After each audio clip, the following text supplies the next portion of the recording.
via Skype. Hello, Nathan in Texas. Hello, everyone. Hey, what's on your mind? Well, I wanted to try and offer a definition of cult that would fit with what you were talking about before, because Mark was arguing that they had to be religious, and I don't agree with that. Right. So, the definition that I usually use of a cult is that it's a group of socially alienated people who. So there's three ingredients. It's a group of socially alienated people who are kind of united or adhere to some kind of artistic or some kind of idea, and that idea has to be promulgated by some kind of father figure or mother figure, like some kind of dear leader, if you will. So, for example, you could consider like I use the term really loosely. I would consider, for example, the Libertarian Party to have originally been a cult, but then it kind of got diluted, and now it's kind of a mainstream conservative party now. I'm not sure why would the Libertarian Party be a cult? Well, because it was started by Nolan, right? And so he was the one promulgating the ideas. But every That's group not is really started. accurate. I mean, look, Nolan started There was it, a but it was group of people. Yeah, it was a committee of people, and he's often credited with it. But it's I don't know. We if can I talk fit that about definition. we can talk about some aspects of what makes something a cult here in a moment, and certainly we can look at the Libertarian Party. I've had some experience in it. Chris Campbell, you have as well. Certainly. The toll-free number is 855-450-FREE. I have to agree. Looking back on my experience in the Libertarian Party, I don't think I was involved in a cult. We'll come back with more. You can share your thoughts here on Free Talk Live. Go ahead, Nathan. You were talking about cults. You actually suggested that you believe the Libertarian Party is a cult. Now, were you ever in? Right? And I'm sorry. I retract that. I was mistaken. Okay, yeah, I was going to say because I've been involved with the Libertarian Party, and it does not meet the criteria for cults. I don't think it meets very many of them at all. And of course, there's different criteria for what you consider to be a cult, and not all cults have the same factors. I guess. I think the definition of a cult in common parlance is the group of people who you disagree with. Yeah, that's what I think. I just think it's it's an overused, unuseful word. Oh, I disagree with you Well, there. I certainly Go agree. ahead, Nathan. I agree that's why I don't use it as a pejorative. I try to use it in this clinical sense that I'm trying to argue for here. And the motivation for this definition that I'm telling you is that I came to the ideas of liberty through objectivism and Ayn Rand. And right at the beginning, there was this issue that Ayn Rand's sort of running a cult, and so she's not running it; she's dead. But there are definitely some people who are very culty about Ayn Rand. So I think that there's a distinction between a cult and a cult of personality, and I think that what you're talking about with Ayn Rand and debatably with Stefan Molyneux is a cult of personality. Yes, I can see why somebody might want to shorten that down, but I think that there's really a distinction because I think a cult brings to mind religious adherence. Well, what about the cult of the omnipotent state? As far as I'm concerned, I think that there's an argument that could be made that it is a religion, that the state is in fact a religion, that it has icons, that people believe of supernatural things about it, that it has a certain aspect of ancestor worship with the founding fathers, and how many people have died for this flag? Ancient documents and whatnot. They've got ancient documents, they've got the whole thing. Chanting, they've got chanting. Yeah, lots of that. They're definitely chanting. And a lot of those things are signs of cults. There's some chanting fools. Nathan, final thoughts. Go ahead. Well, I like this definition of a cult because it does, and I guess you can call it a cult of personality too. I think it drives to the heart of what's dangerous, what should you watch out for, and people who are socially isolated, who adhere to some kind of unconventional idea and adore a father figure. I think these are important signs that you need to look for. They are, absolutely. They're three of the more important ones, but there are others. And I thank you, Nathan, for your call tonight.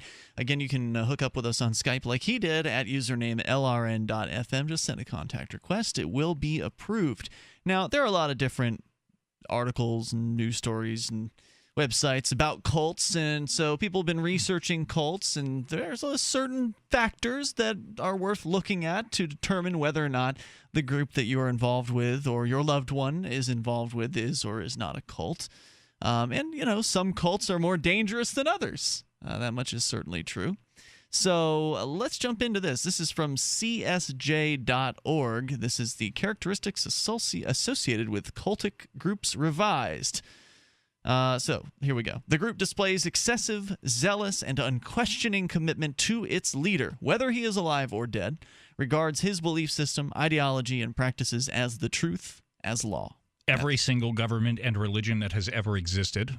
Yeah, that's true. And of course, one of the arguments, if you're going to accept Mark's claim that all cults are religious, then the big difference between a cult and a religion is the number of members and how long they've been around. Oh, that's why I think it's an unuseful, term. Is what's the difference between Christianity and a cult, or Islam and a cult, or any major religion and a cult? I don't see one. I think that cult is a pejorative term, and by that I mean that pejorative terms can certainly often be true terms, right? Yep. But that you use, but the way that they're used, they have connotations to them that the very use of them makes the application of them makes points out something bad. So, for instance, it is not inaccurate to call a black man an N-word. It is, however, a pejorative term, right?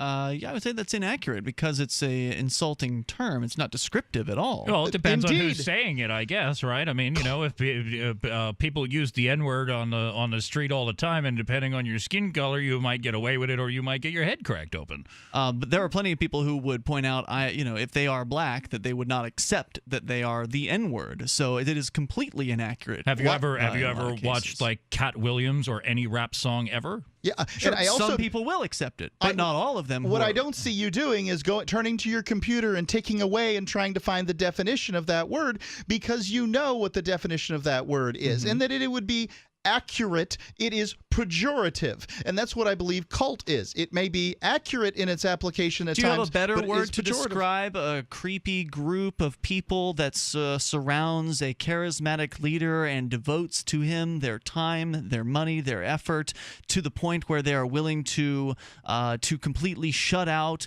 loved ones, family members, and friends to their own detriment, ostensibly? Is there a shorter or better term, perhaps, besides cult to describe that? I'd love to hear your non-pejorative term that sums all that up. Go right ahead. Exclusive group? I don't know. Yeah, it doesn't really have the same ring as cult, because you could have an Indeed, exclusive cult's group. pejorative. No, cult is a descriptive term that encompasses all of the descriptions I just gave you. Exclusive group could mean any club. Exclusive group could mean any group of people meeting for any purpose, not to exalt some sort of centralized leader who is this godlike character with all knowingness. But if we're going to go ahead and think of it as a negative thing, and you are necessarily thinking of it as a negative thing, if you're saying they're doing this to their detriment, right? You're It's saying not that this is, necessarily. if they're doing this to their detriment, and then we're calling it a cult, we're saying, okay, here's this pejorative term because I don't like what's happening here. It's my preference would be that people did not do this to their perceived detriment, right? So I have a disagreement with the way that this is going, and so I'm going to lob the term cult at it, like people do to you. Right? People disagree with your politics or your ideology, and so they say, Right. well, They don't this wanna have a group of people over here is a cult, right? And they could say it like, I mean, people are kicked out of the KAC and let back into the KAC, and who's the cool kid on the block today, and who's got to take a break from the community? I mean, this happens, right? And so it's this group of people with these rules and ideas, and Yeah, but there's some very common things among cults, like having a charismatic leader. The KAC doesn't have that. We're Until- all Ian's minions, haven't you heard? Again, people can make claims, but that's not true. The toll-free number is 855-450-FREE, whereas with cults, there definitely are charismatic leaders. Hi, gentlemen.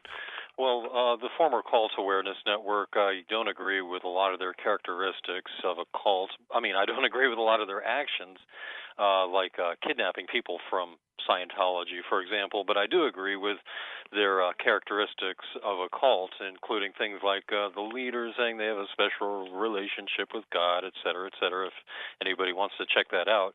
And But that Stefan having been- Molyneux says there's no God, so... Indeed. Again, not all cults are religious, despite what Mark says. Right. Well, on that, Stefan and I would disagree, but that's fine. And so, you want to label somebody, if you're going to be a cult, you better do it all the way.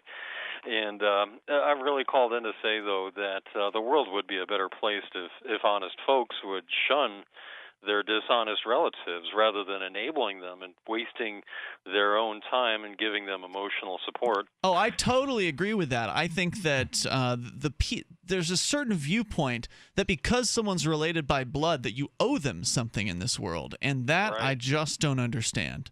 I mean, if you've got somebody who's Right. abusing you, I don't care who they are. It makes sense to cut them out of I your don't life. know. Now, Chris in Clearwater, Florida, is now saying that he disagrees that there's no God, and he's encouraging people to shun their family members. Is Chris in Clearwater, Florida, are you the leader of a cult? Not that I know of. He is in Clearwater, Florida, which is the home base of the Yeah. Church of Scientology. Uh-oh. Oh, I am, but I'm not a Scientologist. No, never. But it's good to talk about things that you agree with them on. I mean, I agree that Scientologists are great for how psychiatric medicine is overprescribed. But no, I mean, I ask about L. Ron Hubbard. Well, his special relationship with deity, whatever he considers that to be, or Xenu, the alien who interfered in world history allegedly. Well, who audited L. Ron Hubbard? That's what I would like to know. Yeah. But that's what I ask the Scientologists, and they can never answer that. Of course.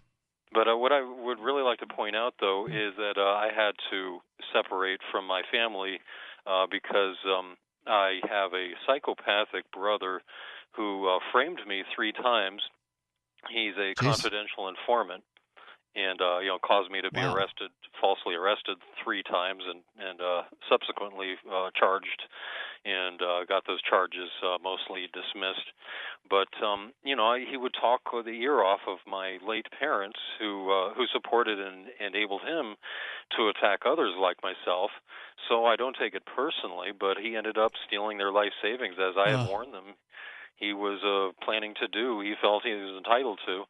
And and really, it was because mostly he would withheld his 2 sons as my parents' grandkids over the heads of our parents. Sure. I'll never let you see them again if you don't. Whatever. Yeah, exactly. If you don't believe that Chris is, that I'm a 2-headed monster who, eats babies for breakfast, but I really, there was a lot of healing involved. How could you do this to me? I'm your son. Why would you want to expose me to a prison or, possibility of prison, at least jail, and things like that. But it taught me, though, a valuable lesson of how confidential informants operate, that they'll sell out Anybody. Yes. No doubt about it. Chris, thanks for your call, man. I'm glad you're all right today. Appreciate hearing from you. Let's go to John. He's in Charleston, West Virginia, listening to WVTS. Hey, John. Hey, man. If you're talking about cults, I think you got to look at Fight Club. At Fight Club, the Chuck, I don't know how you pronounce his last name, Palahniuk. The Brad Pitt movie. Book? Yeah. I think it's important that we not talk about this. All right, so what about it? Right. First rule of Fight Club, right? Right. And the second. And you're breaking them both right now, pal. I hear you. All right. No, he goes to all these self-help things like AA and blah, blah, blah. He goes to all of these groups, and he kind of preys on all these people and gets to know them, and then all of a sudden they're destroying world finance and everything. I mean... It really kind of sped up there at one point, didn't it? That escalated quickly. Wow, this is, you getting together, drinking a little, popping each other in the face or the gut. That it held a certain allure to me, certainly in my 20s. But, the rest of it's like, wow, this sped up. Yeah, that escalated quickly. You just go, have a little boxing club, and then we're going to blow up some buildings. Yeah, when your charismatic leader is talking to himself, that might be the sign that you're involved in something a little bit Or weird. that your charismatic leader is just a lunatic. Because, I mean, I don't know. I'd say some of these, like, AA and self-help group things are, like, culty in a lot of ways. Well, AA is very religious-based. And AA's a religion. Power. You're going to give yourself over to your higher power. Right, and that you don't have any control over yourself, No, right? Isn't you that have what no they say? control over yourself. You have to come to the group and rely on the group and have a sponsor. And John, any other thoughts on Fight Club? Go ahead. No, I think it's really kind of funny. Like he really kind of understands. Like his alternate personality is trying to drive this guy into the ground, and he's like, whenever you have nothing, then you're free. You know, like It's true. You have nothing to I don't lose. know. Free Talk Live, 7 nights a week from 7 to 10 Eastern, live on the Liberty Radio Network at LRN.FM.